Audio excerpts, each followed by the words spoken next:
sejahtera. Perkenalkan, nama saya Inka Martilina Harefa SPD. Saya guru mata pelajaran ekonomi di SMA Negeri 3 Gunung Stoli dan sekaligus sebagai mahasiswa PPG dalam jabatan tahun 2022 kategori 1 LPTK Universitas Pendidikan Indonesia. Pada hari ini, tanggal 5 Oktober 2022, saya melaksanakan ujian kinerja PPG dalam jabatan tahun 2022 di SMA Negeri 3 Gunung Sitoli, tepatnya di kelas 10 MIPA 5 dengan materi pasar persaingan tidak sempurna. Selamat pagi. Halo. Bagaimana kabarnya? Sehat, Bu. Masih semangat? Masih, Bu. Sebelum kita memulai pelajaran pada hari ini, satu orang ke depan untuk berdoa. Amin. Ya. Saya absen dulu ya. Adrian, Agustina, Almanis, Andreas, Adrian, jadi hadir semua ya. Oke. Sebelum saya mulai, anak-anak kami perhatiannya mohon ke depan. Yang posisinya sudah ada temannya, mohon untuk memperhatikan saya. Ya. Nah, ya, perhatian kalian harus sama saya di depan ya, karena materi kita sangat menarik hari ini. Ya, oke. Materi kita minggu yang lalu tentang apa? Nah, kami bisa menjelaskan, silakan berdiri. Pasar persaingan sempurna merupakan struktur pasar di mana terdapat banyak pembeli dan penjual serta keduanya tidak dapat mempengaruhi keadaan pasar. Ya, tidak dapat mempengaruhi pasar. Ciri-cirinya apa saja? Ya, Terdapat banyak pembeli dan penjual. maksudnya Setiap perusahaan mudah keluar dan mudah masuk. ya apa? Di pasar persaingan sempurna, penjual maupun pembeli tidak dapat mempengaruhi harga, tetapi harga ditentukan oleh mekanisme pasar melalui permintaan dan penawaran. Ya, pada hari ini kita mempelajari tentang pasar persaingan tidak sempurna. Dari namanya saja sudah berbeda kan yang materi yang lalu dengan materi sekarang. Kaitannya yaitu pasar persaingan sempurna maupun pasar persaingan tidak sempurna merupakan bentuk pasar berdasarkan strukturnya. Tujuan kita mempelajari materi pasar persaingan tidak sempurna ini dalam kehidupan sehari-hari yaitu ya, dengan kita mempelajari maka kita dapat tahu apa yang menjadi kelebihan maupun kelemahan dari pasar ya persaingan tidak sempurna. Dari kelemahan tersebut kita dapat mengantisipasi masalahnya ataupun dapat meminimalisir dari masalah. Misalnya kalau dari konsumen dapat menghematkan, kalau dari produsen dapat meningkatkan inovasi dan kreativitas. Tujuan pembelajaran yang pada hari ini yaitu yang pertama, kalian dapat yang menjelaskan pengertian dari pasar persaingan tidak sempurna. Kalian dapat membedakan ya jenis-jenis dari pasar persaingan tidak sempurna yaitu pasar monopoli, pasar oligopoli, pasar monopolistik, pasar monopsoni dan pasar oligopsoni. Ketiga, yaitu kalian dapat menganalisis ciri-ciri dari masing-masing jenis-jenis pasar persaingan tidak sempurna. Seterusnya kalian dapat menganalisis kelebihan dan kekurangan dari masing-masing jenis-jenis pasar persaingan tidak sempurna. Dan kalian dapat menyajikan hasil analisis kalian tadi di depan kelas. Model pembelajaran yang Ibu pakai pada hari ini yaitu model pembelajaran problem based learning, yaitu langkah-langkahnya. Yang pertama, Ibu akan menampilkan gambar ya dalam bentuk PowerPoint, dan Ibu akan memberikan contoh video kasus ya yang terjadi di dalam pasar monopoli ya. Seterusnya Ibu akan membagi kalian di dalam kelompok-kelompok kecil ya, berisikan 4 sampai 5 orang. Ibu akan memberikan LKPD, lembar kerja peserta didik. Di dalamnya sudah ada pertanyaan-pertanyaan yang harus kalian selesaikan atau yang dijawab. Seterusnya kalian akan mendiskusikannya atau menyelidiki, melakukan penyelidikan atas masalah yang sudah diberikan ya.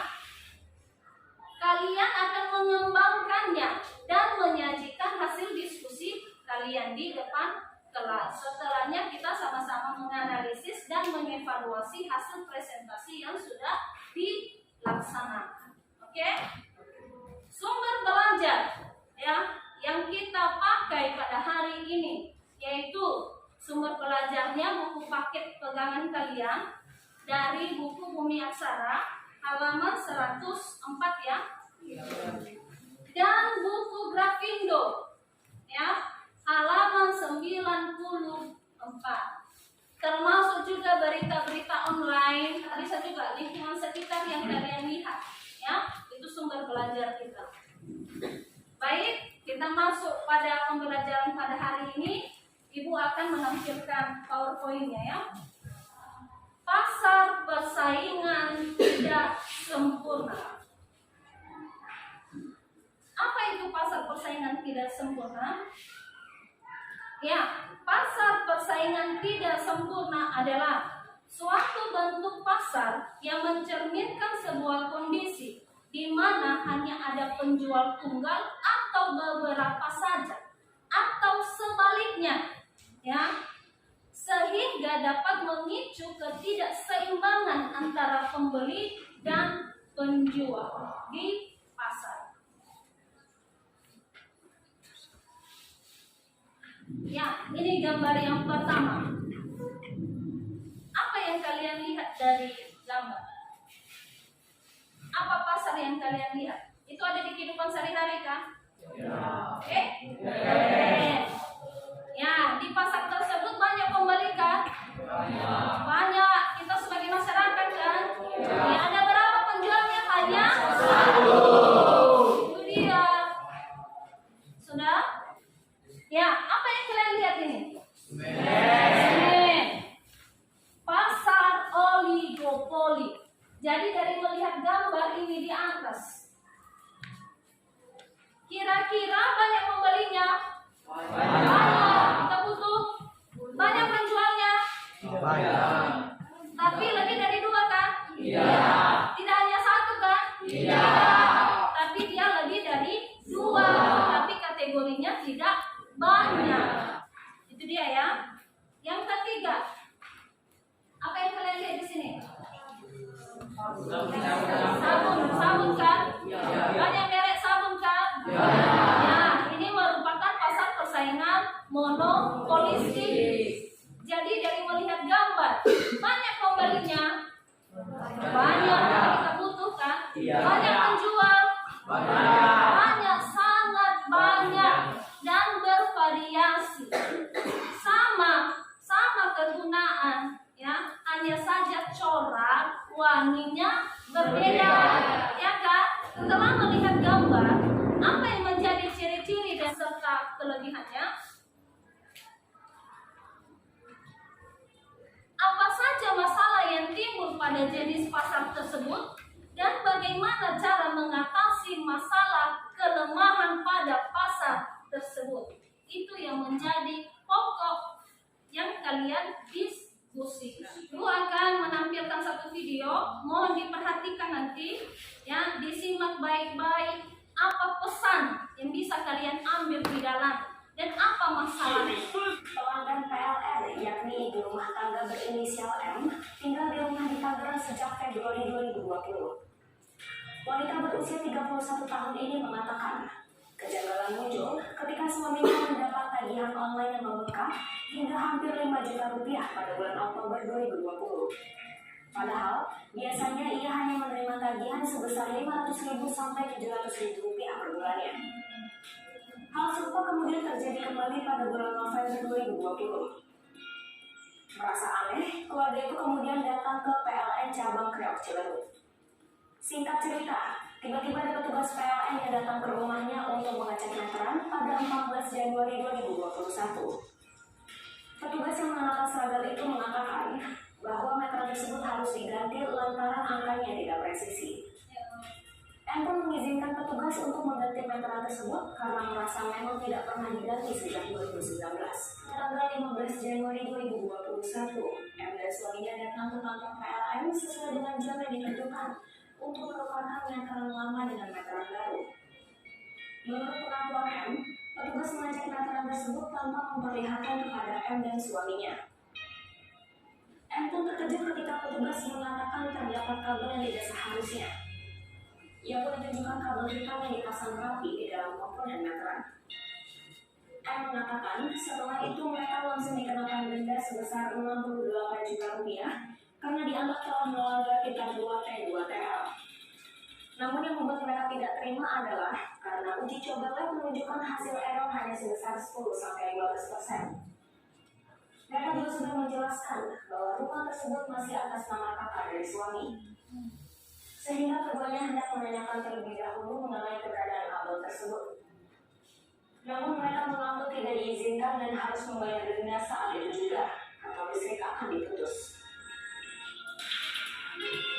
SRM General Affair PLN UID Jakarta Raya Emil Muhaini mengatakan di lokasi pelanggan telah dilakukan penertiban pemakaian tenaga listrik. Hasilnya ditemukan indikasi ketidaksesuaian yang kemudian ditetapkan sebagai pelanggaran kategori P2 dengan besaran tagihan susulan sesuai aturan sebesar yang ditulis oleh pelanggan. Manajer UP3 Kebonjeruk, Rio Grenelwan, menjelaskan kronologi menurut pihak mereka kepada Kompas.com pada Minggu 17 Januari 2021. Berdasarkan keterangan tersebut, pada 14 Januari 2021, PLN mendatangi rumah keluarga bersangkutan untuk melakukan P2TL dan disaksikan oleh pemilik rumah. Bersama dengan itu, KWH meter di rumah pelanggan kemudian diganti dengan yang baru. Pada 15 Januari 2021, PLN melakukan pengujian terhadap KWH meter tersebut di laboratorium Tera PLN, disaksikan oleh pihak keluarga dan kepolisian. Dari hasil pengujian ditemukan kawat jumper pada KWH meter yang mempengaruhi penghitungan penggunaan tenaga listrik. Pelanggaran tersebut masuk ke golongan pelanggaran P2, yaitu mempengaruhi pengukuran energi dan dikenakan tagihan susulan sebesar Rp68.051.521. Menurut PLN, pihak keluarga sudah menerima penjelasan dari PLN dan bersedia membayar tagihan susulan tersebut dengan uang muka sebesar 30%. Sisanya akan dibayarkan secara angsuran. Demikian news update, simak informasi terupdate lainnya hanya di Kompas.com. Ya, videonya menarik kan? Ya, ada kasus kan? Konsumen harus membayar 68 juta. Masalah kan? Itu kronologi yang sudah disampaikan oleh versi si pelanggan, ya. Maka sudah diklarifikasi oleh si PLN juga, ya. Jadi di sini harus ada yang namanya solusi. Jadi ini pekerjaan kita, ya, menemukan, ya, ciri-ciri, ya kan, menemukan kekuatan dan kelemahan, serta menemukan masalah yang terjadi, serta cara mengatasi masalah tersebut. Ya, Ibu akan bagi kalian dalam beberapa kelompok. Kelompok 1, dengarkan namanya ya. Memori, Juni, Rakel, Lilis, Tutri, unjuk tangan. Kelompok 2, Yuval, Dimas, Zeno, Tri, Aurel. Kelompok 2, unjuk tangan. Kelompok ini yang membentuk kelompok. Kelompok 1 berada di depan ini. Kelompok 2 Sudah kelompok 3 di belakang, 4 di sini, 5, 6, 7, 8. Bisa? Oke, sekarang diangkat. Jangan digeser-geser. Jangan ribut.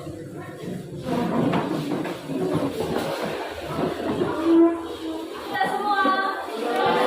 Oke, Ibu akan bagi LKPD.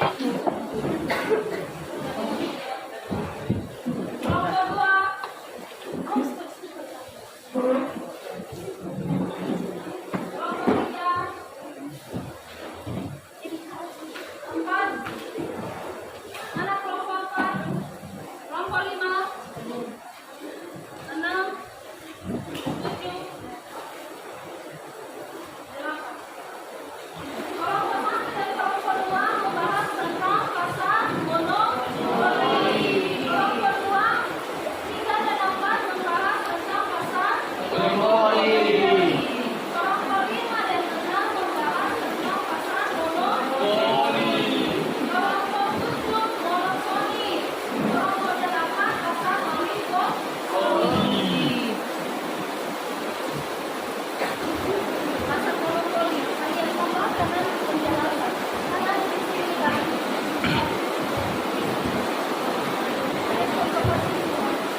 Mengapa perusahaan menguasai orang banyak? Kenapa?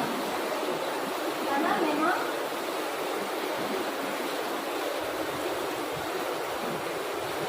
sesuai dengan penjelasan sistem perekonomian Indonesia yang monopolistik. Kalau monopolistik itu kan banyak penjual murah. Ya, jadi apa kelebihan dan kelemahannya kalau banyak penjual? Nah, kalau banyak penjual ini tentu konsumen diuntungkan kan? Saya diskusikan oligopoli. Nah, kalau oligopoli tadi lebih dari 2 kan, tetapi perusahaan-perusahaan yang besar-besar saja atau perusahaan raksasa. Nah, itu dia. Jadi harus ada kelebihan dan kelemahannya. Jadi kalau bisa sudah bisa kalian analisis. Ya, silakan bekerja.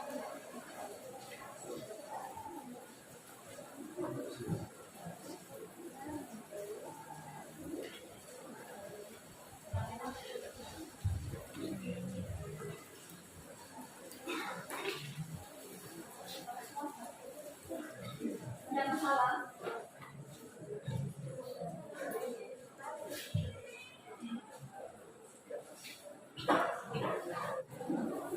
Ya, sudah siapkan? Oke. Silakan tampil kelompok 1 untuk pasal monopoli. Ayo, silakan ke depan. Yang lain dengarkan, mohon posisi duduknya memperhatikan ke depan. Kalian perhatikan apa yang mereka jelaskan. Oke, baik teman-teman. Sekarang kami akan mempresentasikan hasil diskusi tentang pasar pidana tidak sempurna, khususnya pasar monopoli yang akan dimulai oleh kami. Pasar monopoli adalah sebuah perusahaan atau bentuk pasar yang mendominasi suatu produk dan tidak ada pihak lain yang memproduksi atau menjadinya. Kemudian, ciri-ciri pasarnya terdapat suatu orang pengendali pasar dengan banyak pembeli. Pembeli tidak dapat beralih meskipun harga yang ditetapkan merugikan. Yang kedua, tidak terdapat barang pengganti atau substitusi selain produk yang dijual oleh suatu pihak.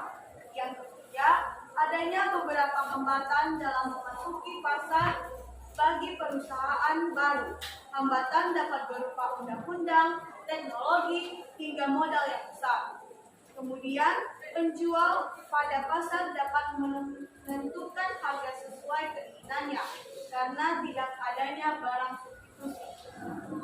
Contoh pasar monopoli di Indonesia yaitu 1. Perusahaan listrik negara atau PLN. 2. Kereta api Indonesia atau Persero. 3. PT Jaminan Sosial Tenaga Kerja atau Jamsetro. Kelebihan pasar monopoli: 1. Karena sifat barangnya tidak terdapat barang substitusi dekat, maka membuat perusahaan monopoli tidak perlu mengeluarkan banyak biaya promosi dan iklan agar pembeli dapat membedakan produknya. 2. Sebuah perusahaan monopoli akan meningkatkan efisiensi dalam berproduksi daripada adanya sebuah penjualan tambahan yang justru akan membuat produksi tidak dapat mencapai skala ekonomi. 3. Dengan adanya monopoli pemerintah, membuat sumber daya alam menjadi terjaga dan terlindungi sangat penting bagi kesejahteraan masyarakat. 4. Terdorongnya inovasi karena adanya perlindungan bagi hak kekayaan individu produsen. Kekurangannya adalah karena dapat menetapkan harga dengan mengurangi atau meningkatkan jumlah produksi, dimungkinkan produksi tidak dilakukan secara optimum dan efisien. 2. Pembeli tidak dapat berpindah ke penjual lain meskipun harga tergolong mahal. 3. Profit terpusat pada produsen karena konsumen tidak memiliki pilihan lain karena produk tersebut sangat penting untuk memenuhi kebutuhannya. Di sini juga terdapat masalah, yaitu mengapa perusahaan-perusahaan yang menguasai hajat hidup orang banyak dimonopoli oleh pemerintah. Apa akibatnya apabila perusahaan-perusahaan tersebut dikuasai oleh perorangan atau swasta? Yaitu 1. Karena sudah diatur di dalam undang-undang. Yang kedua, kalau pihak lain yang mengambil alih dapat merugikan masyarakat. Ketiga, jika pemerintah yang mengambil alih, maka sumber daya itu dapat dijaga. Baik, contoh masalah yang timbul di pasar monopoli yaitu penjual menetapkan harga di pasaran sehingga konsumen tidak ada pilihan dan menerima saja harga yang ditetapkan karena tidak ada barang pengganti. Cara pemecahannya adalah pemerintah harus ikut dalam menetapkan harga tertinggi yang ditetapkan di pasaran sehingga dapat mengendalikan harga. Selain itu, konsumen juga dapat mengurangi penggunaan barang atau jasa ataupun menghemat penggunaan sehingga meminimalisir pengeluaran atas harga yang ditetapkan. Jika teman-teman punya pertanyaan, silakan.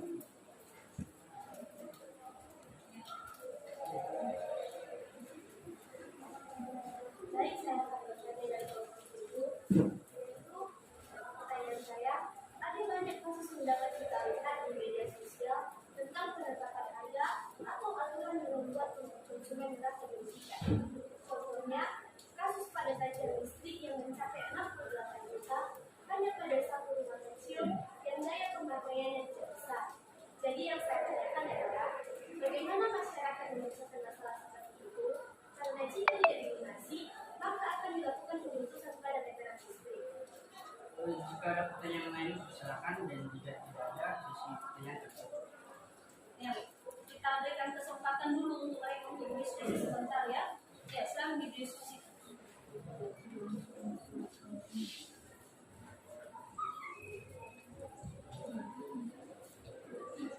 Ya, sudah. Oke. Menjawab pertanyaan teman kami dari kelompok 7. Pemecahan dari masalah seperti tersebut yaitu masyarakat melakukan prosedur pengaduan atas ketidaknyamanan dalam tagihan, dan jika sudah adanya pengaduan maka pihak yang terkait dapat melakukan pemeriksaan ulang dan menentukan tindakan yang sesuai atas masalah tersebut. Serta konsumen juga harus berhati-hati lebih selidik kepada oknum petugas yang memperbaiki meter. Bagaimana penanya? Ya. Oh, demikianlah presentasi kelompok kami. Saya ucapkan terima kasih. Ya. Kita kasih tepuk tangan untuk kelompok. Sekarang yang tampil yaitu pasar oligopoli kelompok 3. Silakan ke depan. Baik, kami akan mempresentasikan hasil diskusi kami tentang pasar oligopoli. Pertama, apa itu pasar oligopoli? Pasar oligopoli adalah suatu pasar di mana di dalamnya terdapat produsen atau penjual yang menguasai pasar dengan banyak konsumen. Salah satu bentuk pasar persaingan tidak sempurna di mana barang dijual di pasar ini sifatnya homogen atau sulit dibedakan meskipun produsennya ada beberapa. Ciri-ciri pasar oligopoli yaitu 1. Umumnya ada lebih dari 2 produsen atau tapi kurang dari 10 yang menguasai pasar ini. Yang kedua, jenis produk yang dijual di pasar ini sifatnya homogen dan dapat saling menggantikan. Misalnya sabun mandi dengan berbagai pilihan bentuk, warna, dan aroma. Ketiga, kebijakan produsen utama yang menguasai pasar biasanya yang akan berpengaruh terhadap kebijakan produsen lainnya. Yang keempat, harga barang di pasar ini cenderung sama atau ada perbedaan kecil. Yang keenam, produsen atau penjual baru sangat sulit untuk memasuki pasar ini karena biasanya produsen lama akan bermain harga untuk lebih menarik konsumen. Yang kedua, jenis-jenis pasar oligopoli. Yang pertama, pasar oligopoli murni. Bentuk pasar ini disebut juga dengan full oligopoli, yaitu jenis pasar yang di dalamnya terdapat beberapa produsen di mana produk yang dijual sifatnya identik atau sama sehingga sulit untuk dibedakan. Cara untuk mengenali produk perusahaan tertentu bisa dilakukan dengan melihat merek atau brand pada kemasan produk. Contohnya adalah industri air mineral, semen, seng, dan lain-lain. Yang kedua, pasar oligopoli terdiferensiasi. Jenis pasar ini disebut juga dengan diferensiasi oligopoli, yaitu pasar yang di dalamnya terdapat beberapa produsen di mana produk yang dijual sifatnya homogen. Produk pada pasar jenis ini sangat sulit dibedakan kualitasnya, namun dapat dibedakan dengan melihat coraknya. Contohnya adalah industri sabun, rokok, sepeda motor, dan lain-lain. Kelebihan yaitu 1. Konsumen dapat memilih produk sesuai dengan keinginannya karena pasar ini menyediakan banyak pilihan. 2. Ketatnya persaingan antar produsen memberikan keuntungan tersendiri bagi konsumen, yaitu kesadaran produsen tentang pentingnya produk berkualitas dengan harga terjangkau. 3. Umumnya produsen di pasar oligopoli selalu melakukan inovasi terhadap produk dan pelayanannya, sehingga dengan sendirinya produk akan terus berkembang. Kekurangan 1. Produsen akan kesulitan untuk masuk ke pasar ini karena persaingannya sangat ketat. 2. Sering terjadi perang harga antar produsen untuk memikat tujuan konsumen. 3. Memerlukan modal besar untuk melakukan promosi atau jual secara terus-menerus agar dikenal atau diingat oleh konsumen dan produknya dapat dibedakan dengan produk dari produsen lain. Contoh masalah yang timbul di pasar oligopoli. 1. Produsen harus menyesuaikan harga dengan pesaingnya sehingga perubahan harga akan diikuti oleh perusahaan lain. Cara memecahkan masalah ini yaitu produsen harus meningkatkan kreativitas dan inovatif terhadap produk yang dihasilkan sehingga barang yang dihasilkan lebih berkualitas, dan begitu juga dari segi pelayanan. Strategi promosi atau iklan serta serangan dilakukan untuk dapat menarik konsumen. Baik, jika ada pertanyaan yang dipertanyakan kami bersiap. Saya akan bertanya, sesuai dengan penjelasan dari kaum berdua tadi, produsen baru akan kesulitan untuk masuk ke pasar oligopoli. Mengapa bisa terjadi demikian? Baik, apakah ada lagi pertanyaan yang diberikan kepada kami? Ya, kita kasih kesempatan ya untuk berdiskusi sebentar. Ya, silakan.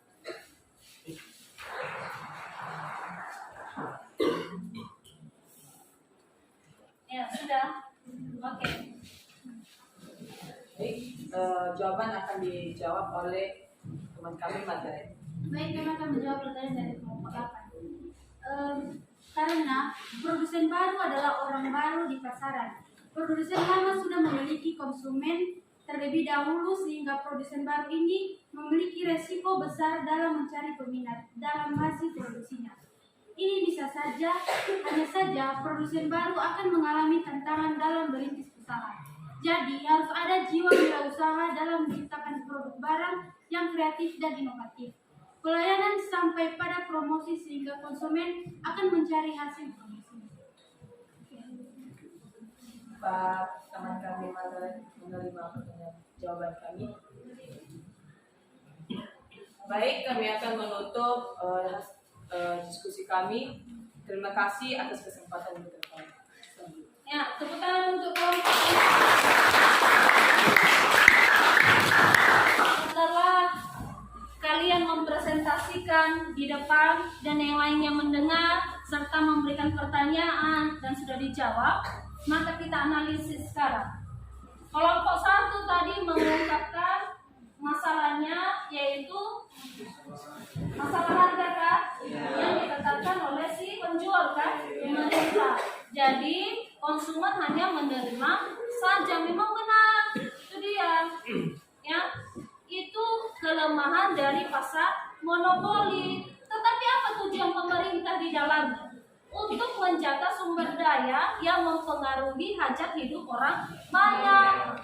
Ini berkaitan dengan sesuai dengan yang sudah kita pelajari pada sistem perekonomian Indonesia, yaitu pasal 33 ya, Undang-Undang Dasar 1945 ya. Cabang-cabang produksi yang menguasai hajat hidup orang banyak dikuasai oleh negara. Dari kelompok yang tampil tadi, kelompok 1, ada yang memberikan tanggapan? Ada? Oke, silakan berdiri. Jadi kelompok 1 kurang memaparkan dan contoh tentang dalam pasar monopoli. Padahal masih banyak contoh masalah yang timbul. Contohnya seperti kelangkaan gas LPG. Jadi bagaimana kita mengatasi masalah itu? Ya, itu dia. Tadi kelompok 1 belum memaparkan contoh masalah yang lain, padahal kita baru mengalami gas LPG kan? Benar sekali. Jadi bagaimana cara pemecahan masalahnya? Dari si konsumen dulu. Kita sebagai masyarakat bagaimana cara mengatasi kelemahannya? Misalnya dengan menghemat. Kedua, kalau dari sisi produsen dari pemerintah, dengan meningkatkan produknya, dengan menambahkan jumlah kuantitasnya, banyaknya, sehingga tidak terjadi kelangkaan di pasar. Begitu kira-kira. Ya, kelompok 1 sudah memaparkan tadi sudah baik, hanya saja perlu diperbaiki ke depan, baik dari gayanya, baik dari bahasa, dalam dan penguasaan materi juga. Ya, kalau pasar oligopoli, mereka sudah mengungkapkan tentang banyaknya masalah, ya kan? Masalah tadi misalnya perusahaan yang baru tidak bisa masuk, ya kan? Benar ini, karena sudah dikuasai oleh perusahaan-perusahaan yang besar. Ya, tadi mereka sudah bagus cara mengungkapkan, hanya saja perlu ditingkatkan juga baik dalam penguasaan materi, mengungkapkan konsep. Begitu juga dengan kelompok pasar monopolistik.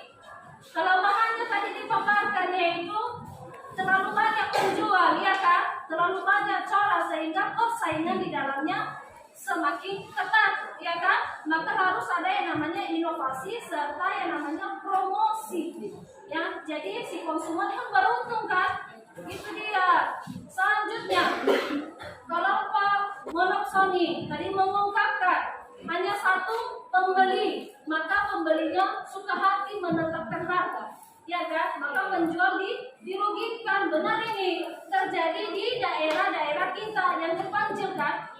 Itu dia, karena orang tidak mau ke sana loh. Contohnya hasil bumi, misalnya karet kan? Karena tidak ada yang antusias ke sana, gitu kira-kira. Ya, kelompok 8 yaitu oligopsoni, terdapat 2 atau lebih pembelinya, ya kan? Maka terjadi juga masalah. Bisa saja pembeli tersebut kerjasama. Ya, kita jangan ambil ini, ya, dengan harga segini kita turunkan, kita kerjasama sehingga harga di pasaran tersebut turun. Terpaksa kan? Jadi siapa yang dirugikan? Si penjual atau produsen. Ini produsennya yaitu posisi masyarakat. Sudah? Oke. Jadi evaluasi, ya, perlu peningkatan yang namanya pendalaman materi maupun masalah-masalah di lingkungan sekitar harus perlu kalian perbanyak yang membaca, melihat berita, gitu ya, karena ini terjadi di dalam kehidupan sehari-hari. Sudah bagus semuanya, tampilannya hanya perlu ditingkatkan saja ke depan.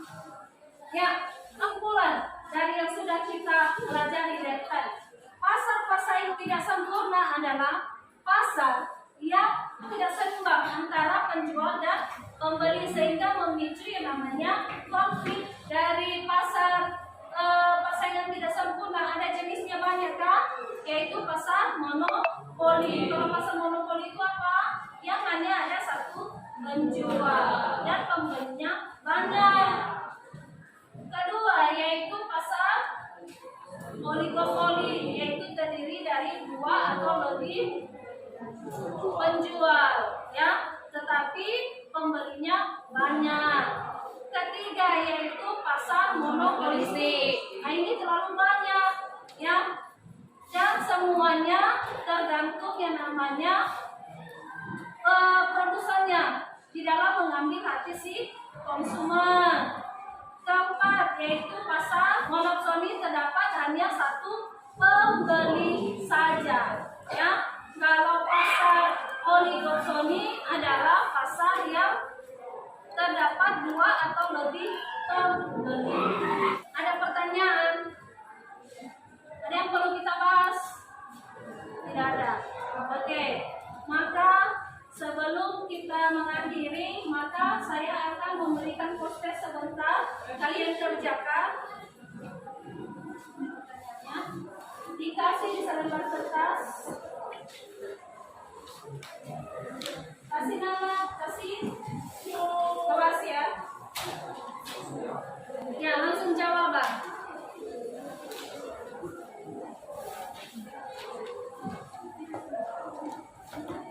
Sudah siap, Bang? Ya, silakan diserahkan di depan.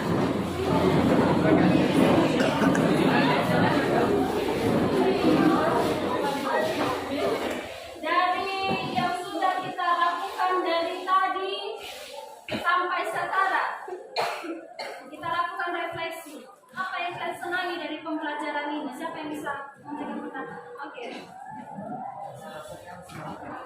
Yang saya rasakan secara pribadi dalam model belajar ini, kami jadi semakin aktif dalam memberikan ide untuk menyelesaikan suatu masalah, dan juga sehingga terjadi suatu komunikasi yang baik dengan teman, dan kami juga dapat membantu informasi dengan kelompok lain. Ya, memang ini adalah tujuan dari model pembelajaran problem-based learning, yaitu adanya daya berpikir kritis di dalam kelompok untuk menemukan masalah sendiri dan menyelesaikan masalah itu sendiri. Sudah? Ya, sebelum saya mengakhiri, ya, pelajaran kita minggu depan yaitu tentang lembaga jasa keuangan. Ya, maka kalian sudah mempersiapkan diri di rumah. Ya, sampai di sini dulu pelajaran kita pada hari ini. Ya, sampai jumpa pada pertemuan minggu depan. Yahoo.